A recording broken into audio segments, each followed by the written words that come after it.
Punjabi, Papaji, he says there is no teacher, there's no teaching, and there's no student.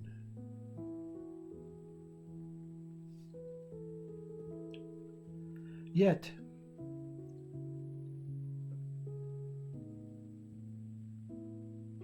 he also says, like most that have attained the truth, that the teacher is within.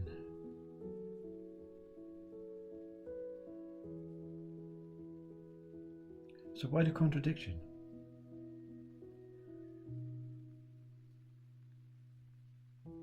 And please allow me to try and explain.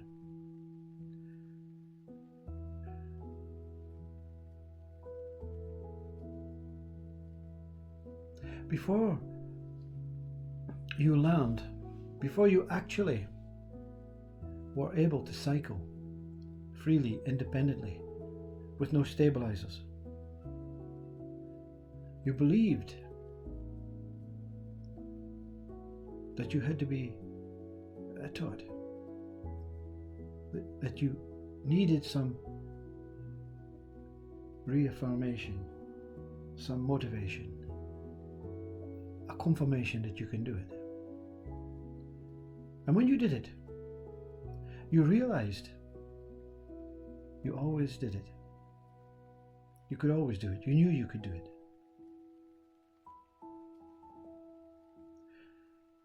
And you realized that you didn't need to be taught. It was all going to take place. It was all going to happen, not spontaneously, but in an own individual way.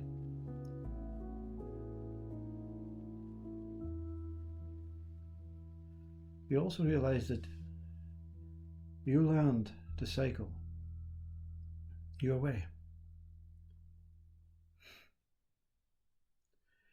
There was no teacher. There was no student. And there was no way that anyone could teach you how to ride the cycle your way.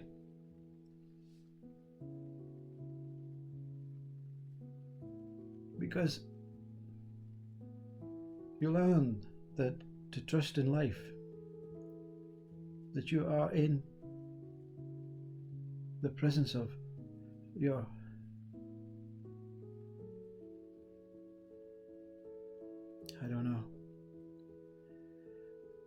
just something is going to take place, and if you trust it, nothing can stop it.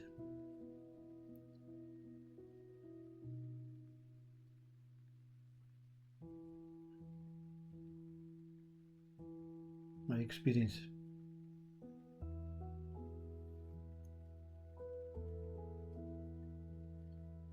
Babaji is talking about his teacher within. And that is what we call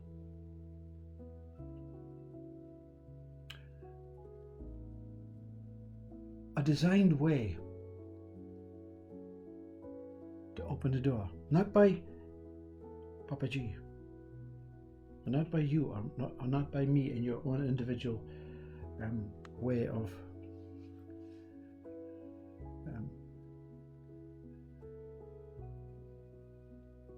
apparently learning in his life.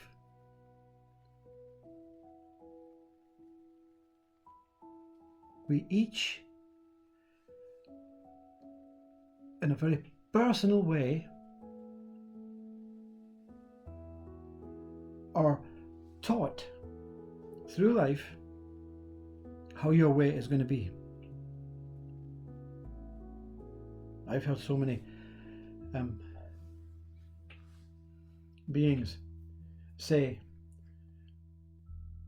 or trying to replicate their process, their individual, their personal way into how it should be done for all. And of course, religion is a great example of this, and some spirituality. The mountain moved me, so therefore we must all bow down to this mountain. The mountain was the individual's way, the individual's moment to recognize what it truly is. My experience is my experience. The result is the same as Papa G. No teacher, no student, no teaching. It's like something knocks you on the head. You know that cartoon, that animation strip, when the child is just hand on jaw and cheek, staring into space, and the teacher is walking about the room, and suddenly the teacher takes his whatever he's holding, his pencil or his piece of paper, and he flaps it onto the child's head, and the child instantly wakes up.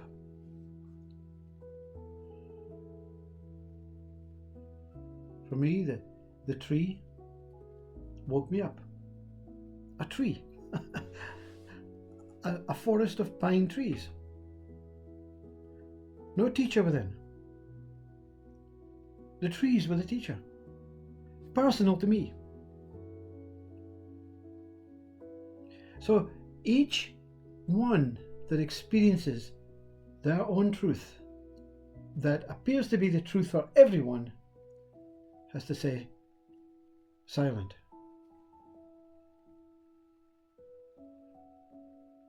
And that's a mistake I made in many videos.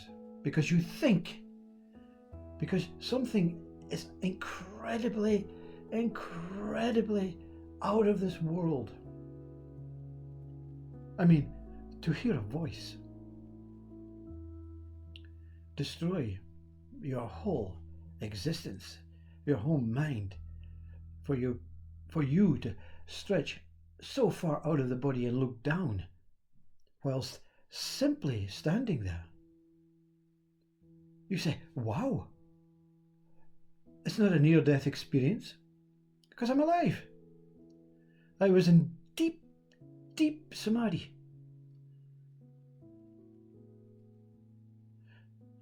And that's just a personal way of being wakened by consciousness. The biologist will say the tree, the nature, you are made up of water, the same as a tree. There is a relationship, blah blah blah. The neurosurgeon will say, yes, it was a chemical rebalance in your brain. The spiritualist will say, wow, it was your spirit of consciousness that came through. The religious person will say it was God. God is everything.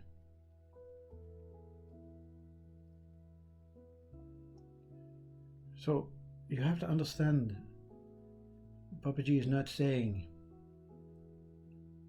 you're not going to find or stumble upon a way that's going to wake you up. But it's not the way for all. There is no teacher. Once you have been awakened, you realize you were just asleep. You can say in the morning, your alarm clock is the teacher. Without it, I would have slept through and missed my bus, my train, and therefore I would have lost my job. So the alarm clock was the teacher. Now the alarm clock is just reminding you that you are alive. You see, we forgot we're alive. Enlightenment, awakening, it's just a boost, a re-energetic tap on the shoulder from consciousness to say, what's going on? Be happy.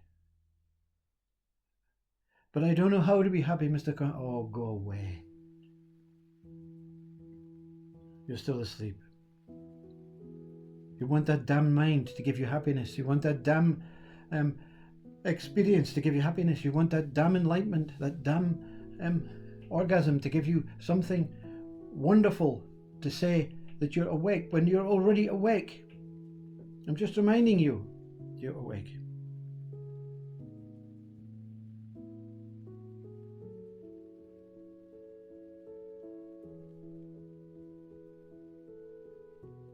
It becomes all romanticized.